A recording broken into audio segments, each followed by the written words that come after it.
everybody out there in YouTube land, and welcome to DC Fans United. So today I am going to be doing something a little bit different. I am doing my weekly review of a non-DC comic book.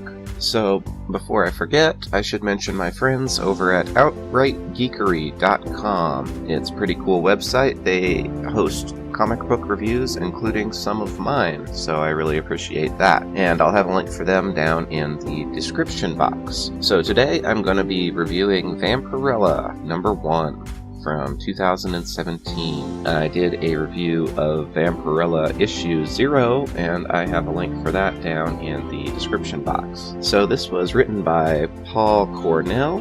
The main cover is by Philip Tan and Elmer Santos, and the art and colors throughout are by Jimmy Broxton. So, a warning, this comic book is rated ages 16 and up, so the review is essentially ages 16 and up as well. There's little, violence and sex and stuff, so viewer discretion is advised. So, the main cover is okay, it's kind of boring.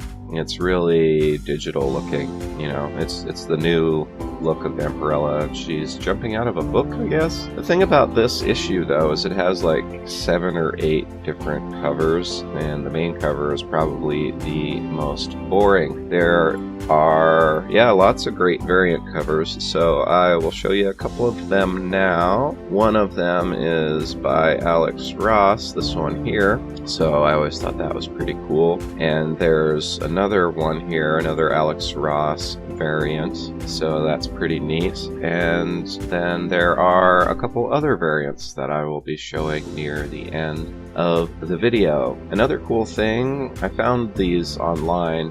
It's art that goes along with this. In any case, the variant covers and the bonus art are actually a lot better than the comic book itself. So, starting off on the first page, we have to have a credit page, which is always useful, and it lists some of the artists who did variant covers. So the main cover is by Philip Tan, like I said, and then there's one by J. Scott Campbell, one by Joseph Michael Linsner, and a cosplay cover, and then another cover by Jimmy Broxton, along with the Alex Ross ones. So we pick up where we left off in issue 0, and Vampirella is climbing up out of the cave that she had been entombed in, and she's still talking about how she can sense there's something wrong with the world. And she gets to the entrance of the cave, and we see these weird flying creatures go by, and we saw them in the last issue. So she thinks to herself, whatever these things are, they stink of hell because they smell like sulfur. So she gets out onto the land, and the things see her and start to land, and they're going to attack her. And she gets into this fight.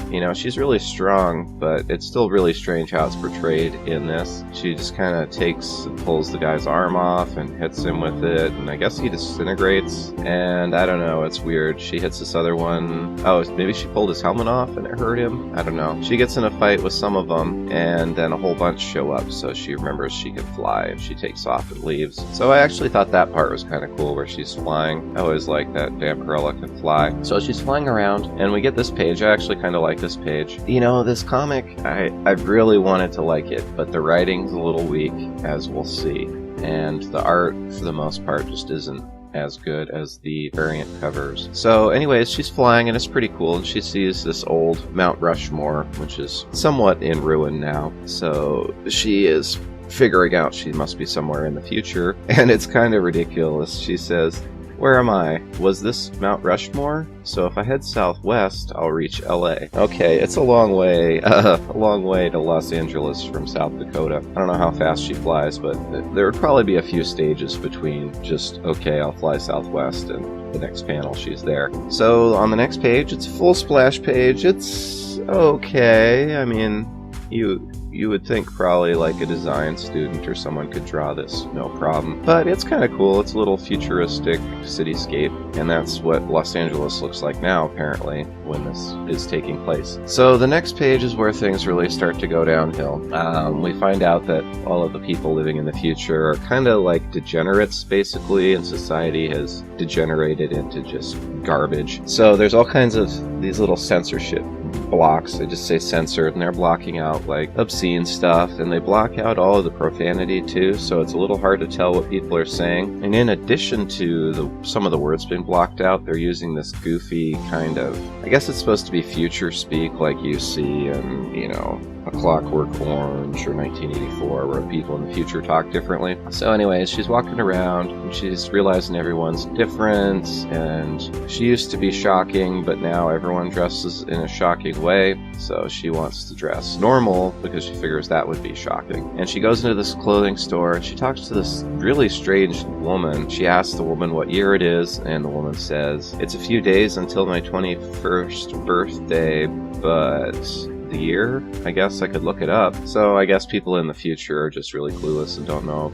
anything that's going on. There's also some like kind of backhanded swipes at capitalism in this comic. Like basically these people in the future don't care about anything other than money, so that means they're bad. So then we get this page. This is Vampirella's new outfit. This is how she runs around for the rest of this comic, and it's okay, but it's really, yeah, it's kind of subdued. That's what she was going for. And she reaches out to this cat and she says, "What is this little lady called?" And the woman says, "Why would a cat have a name?" And on the bottom it says, "Now I know something is wrong here." So that's one thing that's been going on, is all the little details in the world are weird. So Vampirella, I thought she was a hero, but she just walks out without paying for the clothes or, you know, anything. And the woman's like, "Ma'am, please, you can't leave." And Vampirella just flies away. So, okay, that's, you know, she stole the clothes. Which, you know, the Terminator stole his clothes, but he was a bad guy in that movie. So,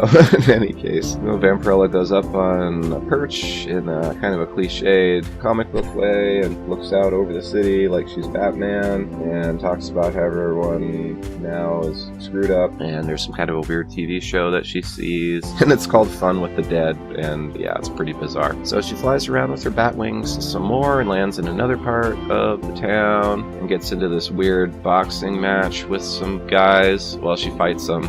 They have boxing gloves for some reason, but she beats them up and kills them. And we find out that if a person is rich in this future, then they turn into like a ghost thing when they die and they fly off into the sky. But if they aren't, then they are just dead. And then she takes some of the blood from the ground of the guy she killed and licks it, and then puts this weird like bat logo on her chest. And she just looks terrible in this last panel. Her face and stuff. I mean, Vampirella is a very pretty, well, space alien vampire. But she doesn't look like this. She is very attractive. So that's the end of that issue. And here's some of the variant covers. They are all terrific. My thing is, if you can get this comic and it comes with all of the variant covers and the bonus covers and bonus art and stuff, then yeah, definitely go ahead and buy it. But otherwise, I wouldn't recommend it. The story itself is really weak. The art in it wasn't really very good at all. There were a couple individual panels I kind of liked, but, you know, it's strange. Dynamite does this really great art a lot of the time, but then the actual panels that they put in their books aren't that good. You know, instead of doing 8 variant covers, why not just do your normal cover, 1 variant cover, and then, you know, take the money you paid those literally 7 other artists and hire someone who can draw good for the interiors. So, boy, giving this one a score is going to be really tough. Just the basic comic, yeah, I would say skip it, but if you can get all of the art, go for it. Or if you're just a huge Vampirella fan and the completist and want to have everything. So, I guess overall, if you can get everything, I'd give it a 3 stars out of 5. Alright, that is my review of Vampirella issue number 1 from 2017. I hope you liked it. Let me know down in the comments, what do you think of these non-DC reviews. I, of course, will still be focusing primarily on DC, and we'll continue having DC Comics reviews throughout the week, and a special video every weekend. Alright, that's all for now, and as always, if you aren't subscribed, please subscribe, and thank you so much for watching. End of line.